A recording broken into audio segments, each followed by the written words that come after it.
Well, good morning, everybody. Happy Halloween. Happy crazy Halloween. Welcome to the first Coach to Coach chat of the 14-15 school year. We are happy to see some familiar faces coming back with us. And hopefully this year the Coach to Coach chats are just as helpful as they were last year. Okay, well, my name is Susan Richardson, and I'm the department chair for our lower school. Last year, we ran Coach to Coach chats strictly for the lower school. This year, we're going to try to incorporate some middle school and high school in there as well for our families that are working across the board. And since I was heading this up, I decided I wanted to showcase my fabulous teachers in the lower school. Many of you recognize the names in the rooms, and here are their beautiful faces to go along with those names. I think the biggest goal with our Coach to Coach chats is that our coaches realize that they're not by themselves. And many times when you take on the venture of schooling your children at home, you have a tendency to kind of introvert yourself a little bit, and you start to feel like you're this one person on an island and nobody understands what you're going through. Well, as fast as the lower school is growing this year, there are a lot of people who understand exactly what you're going through, and so we want to stress in these sessions that you are absolutely not alone. Lots of support. You have your peers, learning coaches that are with you, as well as your teachers. And many of you, especially if you have multiple children, always myself, I have lots of learning coaches that reach out to me, and it's really nice. I love hearing from you guys. So today we're going to talk about how to take the K-12 curriculum and kind of make it your own. And then we also have a quick little video for our math users. Is going to talk today, but she's going to talk from the perspective of a learning coach, because that's one of the hats that she wears. She herself schools with the K-12 curriculum with her own children. So I'm going to hand this over to Ms. Monica. This is me. A couple of years ago, I loved Tina Fey, and when I first started as a learning coach, I only had one daughter at the time at home, and the other one went to preschool. And so I was able to cope with my disorganized life pretty well. And then I had Ava Lee last year join me at home, just, schooling. So I had my middle school job, which I loved, and then I had two kids schooling at home, and it was very challenging. So I had to come up with some ways to manage. And so this is kind of my life before OneNote. So I'm going to be sharing how OneNote has changed my life and my children's lives. This lesson is not going to be about how to install OneNote, how to work it. I'm going to give a couple of tips, but my suggestions are, if you're having trouble with facilitating and figuring out how to work OneNote, I would watch some of their tutorials, or just Skype me later and I can walk you through it. But I really just learned by trying, and then I got good at it.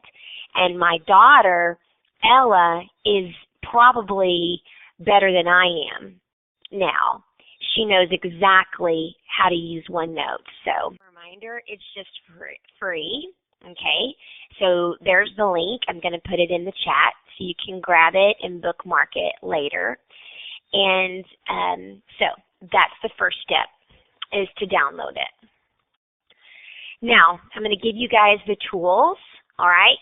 No cheating allowed. Please do not put the answer in the chat. I want you to be a student today. I gave you the A, B, and C choices. A, B, and C choices. Please name this school supply. Is it a pencil bag, a notebook, or a box of crayons? What do you think? A, B, or C? What is this? Notice it's got the rings in the middle. It's got tabs on the sides. Yay! Almost majority. Yes. You guys nailed it. It's a notebook. We all know this supply. When I was a brick and mortar teacher, that's okay, Miss Brooke. If that happens, then you can just put it in the chat. And I know that my fellow former brick and mortar teachers can validate this, that we had a shelves full of notebooks. And I know you probably remember your notebook as a kid, and you remember your kids' notebooks. And there was nothing more than I loved than the beginning of a school year and getting my notebook ready to go, naming my tabs, having the different colors. Can you guys relate? Anybody else love the old-fashioned notebook? It is the best. Yes. Okay. So, you guys nailed it. It's the notebook. Notice, look, it's in the middle here of something. What is that? That's my desktop. That's my one notebook. That's the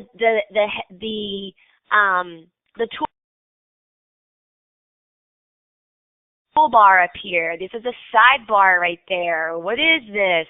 This is OneNote. Yes. This is my happy place. And this is my daughter's happy place. And yesterday, I was checking Ella's math, and she said, I asked her a question. I said, well, are you sure? Because I thought blah, blah, blah, blah, blah.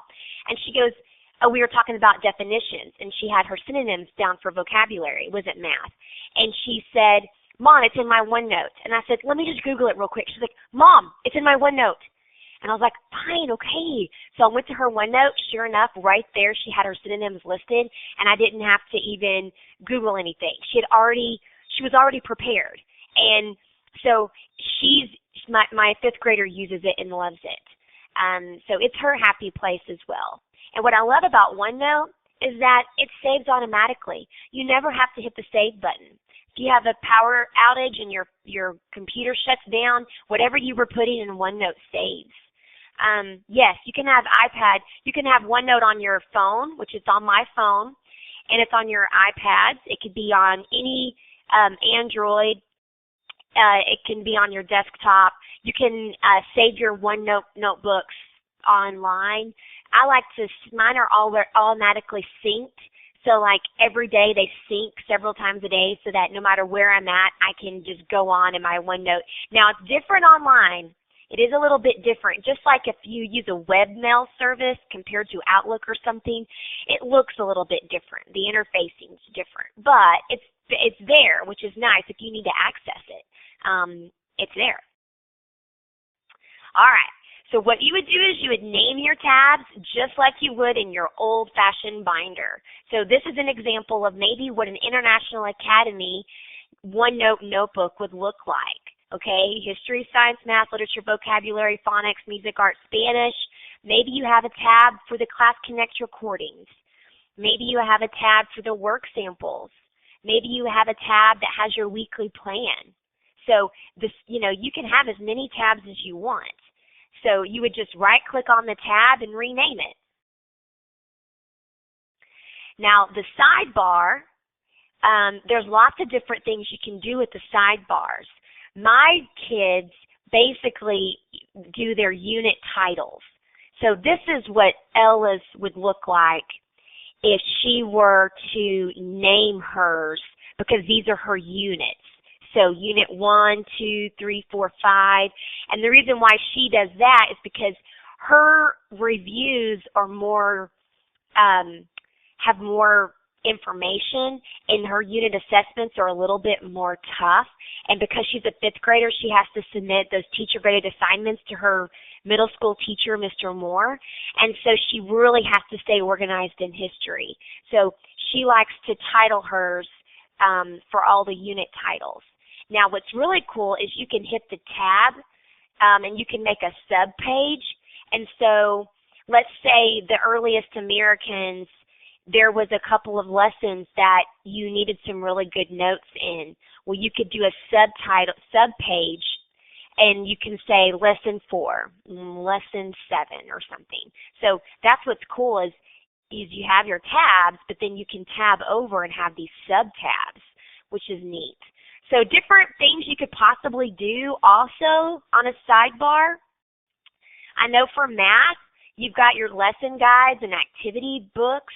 Maybe you can make a tab for those. Maybe you can have your online, I know for history, the textbook's online, so maybe you can have the links there for the online textbook. For the work samples, maybe you can have these specific unit and lesson directions there so that you can, maybe the student can work on it when they get to that exact unit.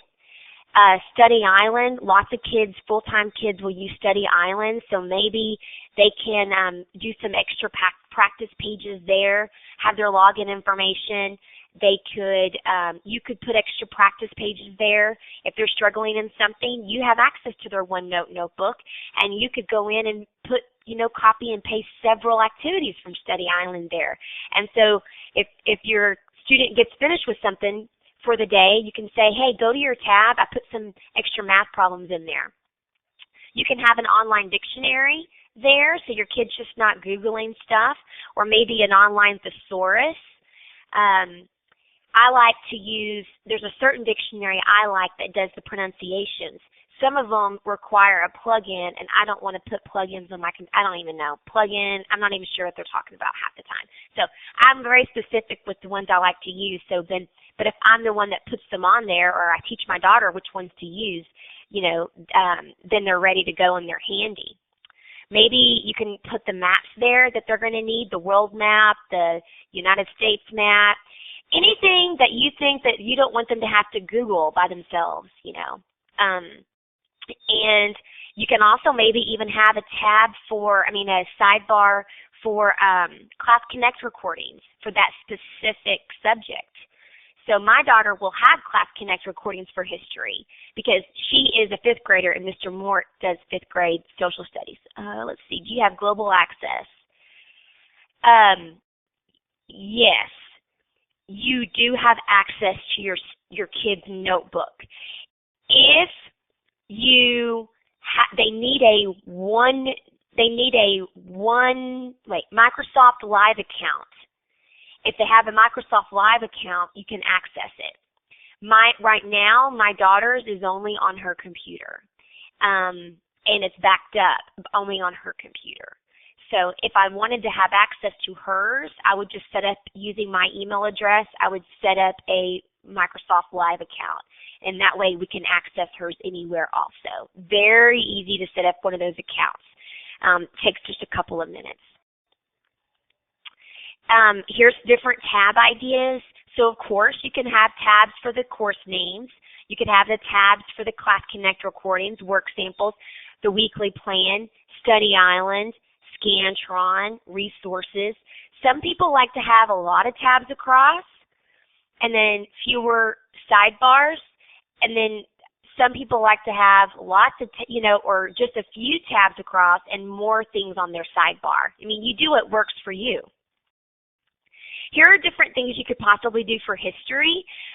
One thing that my daughter does is that we will insert the file of her teacher graded assignment. So after it's completed, she'll put a copy of it there, and that's really cool. That it will actually have it puts it as a printout, so you can see exactly the work there. And so I like the idea of saving those teacher graded assignments. And so you can maybe do that. And there's a lot of ideas for all of these subjects, but I was just trying to come up with maybe 1 or 2 ideas for each because I don't want to keep you guys here for 5 hours. And let me know if you guys have ideas. Okay, so for science, my kids like to see themselves on video, and OneNote will record audio or video. And so this is just a plain science activity, that was in her workbook. So this is not something fancy. She literally just followed the directions but recorded herself. And she had more fun doing it because she got to record herself. And then guess what? Do they want to watch it? How many times do they want to watch it? 1 million times. So how many times are they processing that information? All right? You guys with me there? It saves like this, like a little Windows Media file. And you could just double click on it, click, and it opens right there so they can watch it. Really cute. Okay, so for math ideas, you can snip diagrams, definitions, examples from the lessons. My daughter Ella's OneNote for math is large because that's her weakest subject. And so she's always snipping things in her OneNote book for math. And so so this was something we just did last week with quadrilaterals. And so she had lots of things there. If you want to, yes, if you ever want to put things in there that are extra, you can say, okay, I want you to add a picture to your OneNote journal showing your understanding of quadrilaterals. Well, one thing that's really cool is that you can also draw and use shapes in OneNote.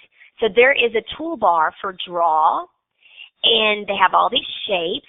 And this was our former house. We don't live there anymore.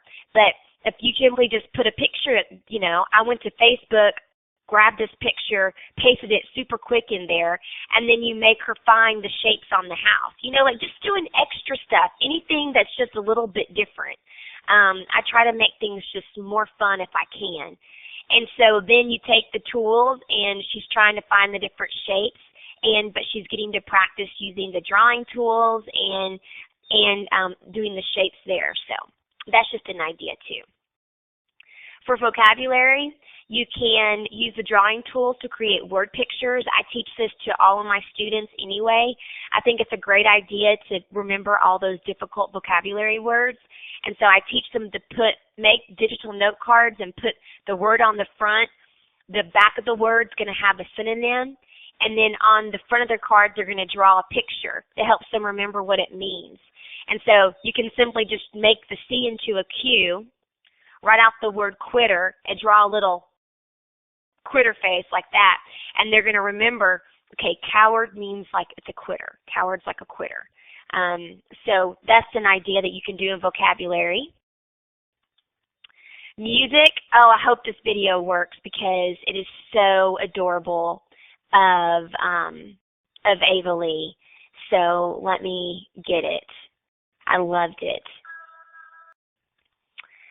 For art, we like to keep the artist names in there, and you can just snip these things. And then what did you learn? Well, with Pete Mondrian, she learned to use shapes. She learned that he used 3 colors. And then this was taken with the snipping tool, just snipping an example of his artwork. You can also put, besides the artist, the style, the techniques used, you could also have your kid keep a gallery. Maybe you don't have room to store all your kid's artwork. All I did, if you guys can see right here, this is my hand. I held it up in front of the camera, and I recorded it. Then I pressed play, and I took my snipping tool, and I just snipped a picture of it while it was playing itself back, and then I just posted a picture there. And if you do that, then you don't necessarily, you don't necessarily even have to keep all the artwork if you're limited on space, for instance. And so that's one thing that's fun, is to kind of keep the art organized like that too.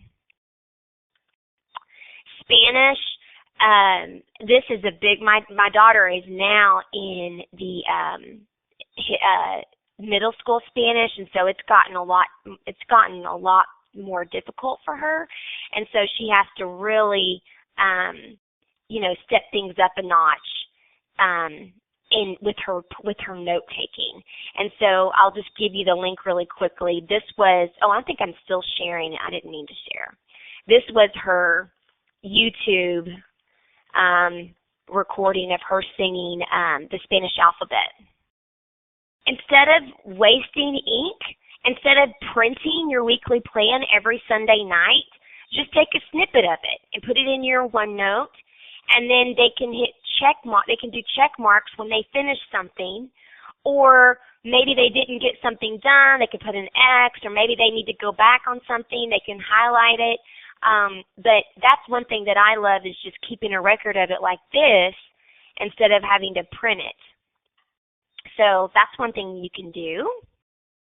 The snipping tool, I don't know, what computer you have and if you even have a snipping tool, but this is something that I have, and if you have it, great. You'll be so glad you have it, but you just go to Programs, Accessories, and then it's called the snipping tool right there. So it's pretty awesome. And that's how I take snippets of everything, and my daughter takes snippets of stuff. So if you ever have any questions, I'm there for you. I'm in it with you because I am a fellow learning coach. When I'm with your kiddos, they call me Mrs. O, but when it's just me and you, it's Monica and you, and I will help you. You can Skype me if you ever have a learning coach question. You can K-mail me also, and I am here to help. So if you have any questions, just let me know, and I hope you guys think that this could be possibly beneficial to your family, because we've really loved it. Thank you so much, Monica. That was awesome. And I mean, even for somebody who uses OneNote every single day, I still learned some things. So excellent. Thank you for sharing. Miss Miller did a fabulous job putting that together, and it's actually going to get used in several different places. So I was really excited when she sent it over. So if anybody ever has any questions about Max, absolutely send those in, and I will get them to the right person. All right. Well, this is the end of our first Coach to Coach session this year. I hope you all are walking away with something useful. Well, thank you all for coming. Thank you, Monica and Michelle, for your presentations. They were fabulous. I appreciate the time that you guys put into it, and we will see you next month.